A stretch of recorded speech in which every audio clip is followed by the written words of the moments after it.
Inflation throughout Joe Biden's entire 48 months in office was at or above 3%. It hit record highs, as you know. And there's a whole list of what the Biden economic disaster this president was left to clean up. It's been a month, but he's working hard every single day to do just that. Just one quick follow-up on the carve-out. Sorry to cut you off there. The U.S. imported $43 million worth of eggs from Canada. I know you mentioned some of the exemptions when it comes to automakers.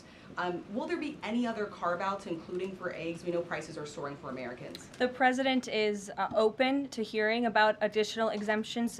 He always has open dialogue, and he'll always do, what's right, what he believes is right for the American people. But again, as for the egg crisis in this country, the president is wholeheartedly committed to ensuring we're increasing our egg supply, and we're also bringing down cost. And Secretary Rollins has been all over this issue. She comes from an agricultural background and family. That's why she's leading that very important department.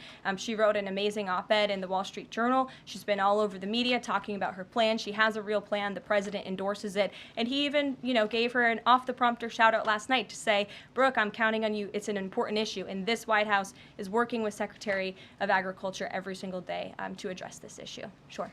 Jordan. Thanks, Karoline. So, what does it say that the Democrats, while they couldn't stand for Americans or stand for victims, they stood for war and clapped for war and clapped for 5 more years of war? Yeah, the president addressed that last night, I think, when he called out Senator Elizabeth Warren and said that, again, as I said in my opening speech, very telling that the Democrats refused to clap for American people and American interests and American priorities, but they did clap for the country of Ukraine, which, by the way, the president's working very hard to end that war. So Democrats should be applauding him for actually doing something about it. Follow up on that if I can.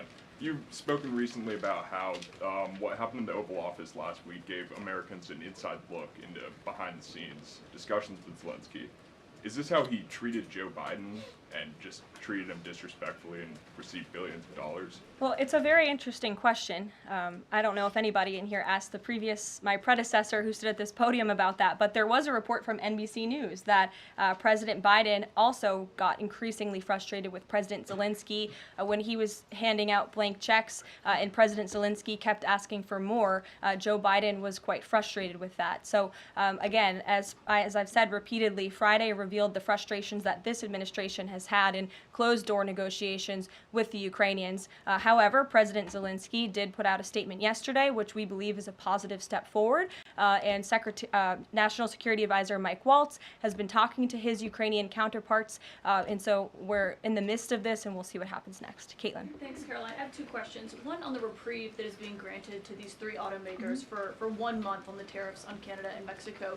How did the president settle on 1 month? The reciprocal tariffs will go into effect on April 2nd, and he feels strongly about that no matter what, no exemption, so that's where the 1 month comes from. Does he expect them to be able to shift production within a month?